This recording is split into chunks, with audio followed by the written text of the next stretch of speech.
So Mahasena రాజేష్ని Telugudesam party suspend చేశానని చెప్పేసి అంటాను. సో దాని వెనకాల రీజన్ ఏముండొచ్చు సార్? సరే, రీజన్ ఏమంటే గత కొంతకాలంగా మహాసేన రాజేష్ తెలుగుదేశం కూటమికి వ్యతిరేకంగా మాట్లాడుతున్నాడు అన్న కారణంతో చంద్రబాబు సూచనల మేరకు మేము అతన్ని సస్పెండ్ చేస్తున్నామని అచ్చెన్నాయుడు ఒక ప్రకటన చేశాడు. ఇందాక నేను ఆ ప్రకటన చూశాను. అందులో ఏముందంటే స్టార్ క్యాంపెయినర్గా ఉంటున్న మా పార్టీ సభ్యుడు మహాసేన రాజేష్, అతన్ని సరిపిల్ల రాజేష్ అతని పేరు. సో సరిపిల్ల రాజేష్ను సస్పెండ్ చేస్తున్నామని చెప్పారు. యాక్చువల్గా ఇది ఊహించిందే. అతను కూడా 12 గంటల ముందు ఒక వీడియో చేశాడు మహాసేన కూడా. నేను సస్పెన్షన్కి రెడీగా ఉన్నానని అతనికి ఆల్రెడీ అర్థమైంటుంది. సో దానికి రెడీ అయ్యి అతను ఇది చేశాడు. ఎందుకంటే అతనికి దాంట్లో ఏమీ ఒరిగినట్టుగా కనబడలేదు. సో అంటే నేను ఇంతకుముందు కూడా చెప్పాను, మహాసేన రాజేష్కి కొంత ఇబ్బందులు ఉన్నాయి. అంటే తను ఏ పార్టీలో కూడా ఇమడలేకపోవడం కనిపిస్తుంది. అంతకుముందు వైసీపీలో ఉన్నాడు, తర్వాత జనసేనకు వచ్చాడు, తర్వాత తెలుగుదేశంకి వచ్చాడు. తనకైతే కొంత ఫాలోయింగ్ అయితే ఉంది ఖచ్చితంగా. ఇప్పుడు యూట్యూబ్లో కూడా తనకి 7 లక్షల పైన సబ్స్క్రైబర్లు ఉన్నారు. సో తనకి ఫాలోయింగ్ అయితే ఉంది. కొంత యూట్యూబ్ ద్వారానే కొద్దిగా పాపులర్ అయ్యాడు. అంటే ఈ మధ్యకాలంలో మనకి సోషల్ మీడియా ద్వారా కూడా పాపులర్ అయ్యే ఒక పరిస్థితి అయితే ఉంది ఇవాళ. ఇంతకుముందు అయితే గ్రౌండ్లో ఉద్యమాలు చేసి ప్రజల్లో ఉంటేనే పాపులర్ అయ్యేవాళ్ళు. ఇవాళ అదేం లేదు. ఇంట్లో కూర్చొని యూట్యూబ్లో వీడియోలు చేస్తూ ఉంటే కూడా పాపులర్ అయ్యే అవకాశం చాలామందికి ఉంది. మనం లేటెస్ట్గా కుమార ఆంటీ చూసాము, బర్రెలక్క. కుమార ఆంటీ యూట్యూబ్ ద్వారా వచ్చిన ఆమె వర్క్ చేస్తుంది అనుకోండి. బర్రెలక్క అయితే ఏ రకమైన సామాజిక కార్యక్రమాల్లో కూడా లేదు, అయినా కూడా యూట్యూబ్ ద్వారా పాపులర్ అయింది. అలాగా అయ్యే ఛాన్స్ ఉంది. మనకి గతంలో కత్తి మహేష్ అయ్యాడు. అలాగా యూట్యూబ్ అంటే మీడియా ద్వారా, యూట్యూబ్ అని చెప్పలేము, మీడియా ద్వారా అయ్యాడు. దాని తర్వాత అతను కొంత ఉద్యమాలతో కూడా అసోసియేట్ అయ్యాడు, దళిత ఉద్యమాలతో. సో అలాగా రాజేష్ కూడా ఏంటంటే దళిత ఉద్యమాలతో అక్కడ కంటే కూడా అతను యూట్యూబ్ ఛానల్ ద్వారా పాపులర్ అయ్యాడు. సో దాని తర్వాత కొంత దళితులలో అతను కొంచెం పాపులారిటీ అవ్వడం చూసి పార్టీలో అతన్ని పిలిచారు. సో అలాగే అతను పార్టీలో ఉన్నాడు, కానీ ఏ పార్టీలో ఇమ్మలేకపోయాడు. ఫైనల్గా తెలుగుదేశంలో చంద్రబాబు గుర్తించి అతనికి పి గన్నవరం, అంబేద్కర్ కోనసీమ జిల్లాలో పి గన్నవరం నియోజకవర్గం రిజర్వ్డ్ కాన్స్టిట్యుయెన్సీ, దాంట్లో ఇతనికి సీట్ ఇచ్చాడు, అనౌన్స్ చేశాడు.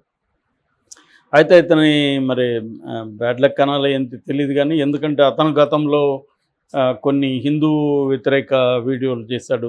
అట్లాగే దళితులు వేరే కులాల అప్పర్ కులాల్లో పెళ్ళిళ్ళు చేసుకొస్తే నేను గిఫ్ట్లు ఇస్తాను అది ఇది అన్నాడు.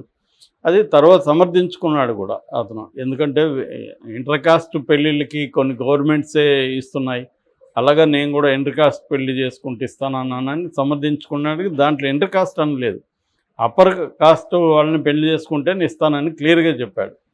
సో అట్లాంటి కొన్ని ప్రాబ్లమ్స్ ఉన్నాయి.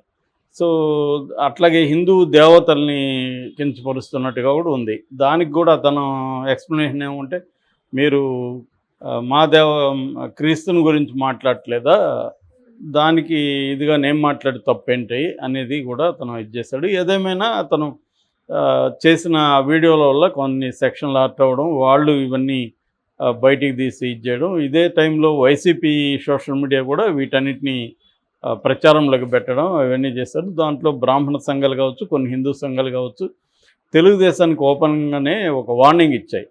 సో మహాసేన రాజేష్కి కానీ టికెట్ ఇస్తే మీరు కన్ఫర్మ్ చేస్తే మీ పార్టీని మేము ఓడిస్తామని వాళ్ళు ఓపెన్గానే ఛాలెంజ్ చేస్తారు.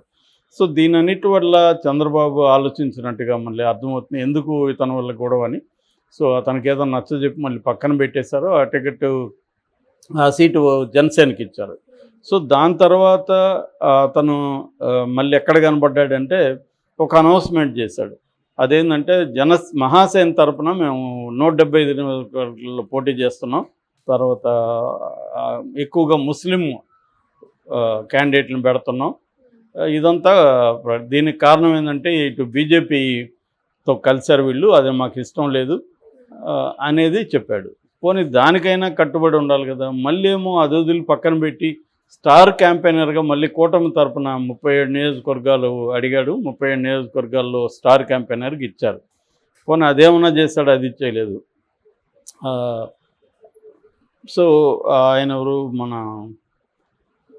ఏదో ఒక అవనిగడ్డకు వెళ్ళాడు. అక్కడ తనని ఎవరు పట్టించుకోలేదని మళ్ళీ వచ్చేసాడు వెనక్కి. బుద్ధప్రసాద్, మండల్ బుద్ధప్రసాద్. ఇలాగా మొత్తానికి సడన్గా మొన్న ఏం చేశాడంటే పవన్ కళ్యాణ్ని ఓడిద్దామని పిలిపించాడు. దాంతో ఒకసారి అందరూ షాక్ అయ్యారు. ఏంది తను కూటమిలో తెలుగుదేశం పార్టీ మెంబర్గా ఉన్నాడు, స్టార్ క్యాంపెయినర్గా ఉన్నాడు, సడన్గా పవన్ కళ్యాణ్ని ఇది చేద్దాం ఉన్నాడు. దానికి కూడా ప్రాపర్ రీజన్స్ ఏం చెప్పలే. పవన్ కళ్యాణ్ కులాన్ని మతాన్ని ఉపయోగించుకొని రాజకీయాలు చేస్తున్నాడు, అలా చేయొద్దని అంబేద్కర్ చెప్పాడు.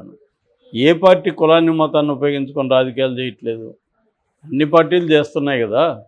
సో పవన్ కళ్యాణ్ ఒకటే చేయదు. నిజానికి పవన్ కళ్యాణే ఎక్కువ చేయట్లేదు, ఎందుకంటే ఆయన రాజకీయాలు చేయడమే తక్కువ.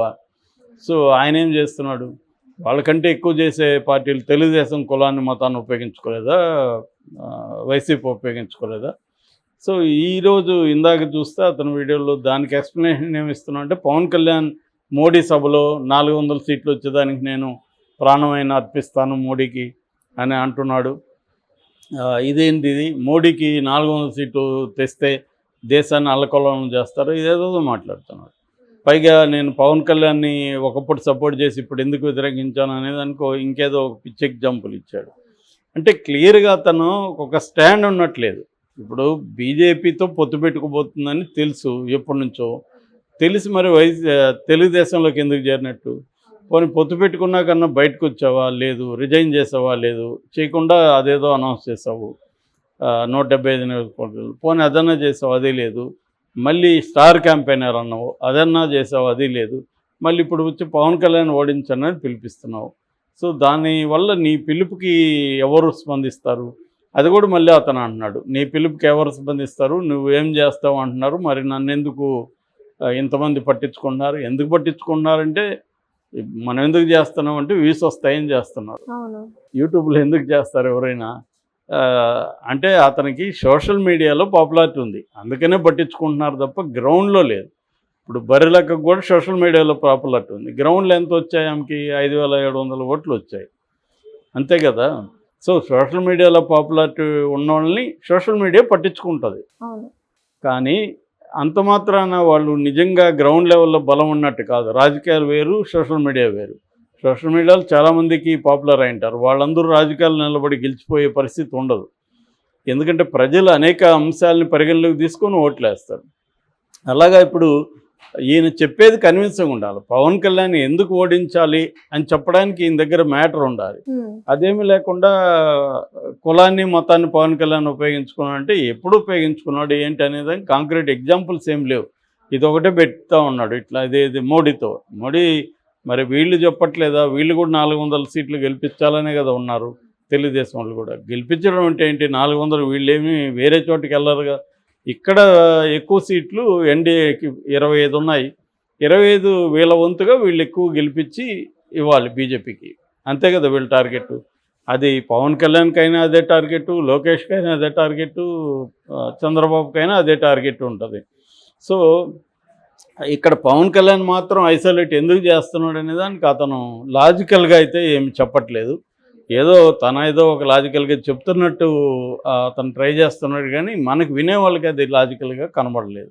ఆ విషయాన్ని అతను అర్థం చేసుకోవాలి. ఏదేమైనా అతనికి ఏదో ఒక లైమ్ లైట్లో ఉండడం అయితే తెలుసు అనేది మనకు అర్థమవుతుంది. ఏదో ఒకటి చేసి లైమ్ లైట్లో ఉంటాడు, అంత మేరకు అతను సక్సెస్ అయినట్టే చెప్పుకోవచ్చు. అంటే సోషల్ మీడియాలో లైమ్ లైట్లో ఉండగలగా శక్తి అతనికి ఉంది.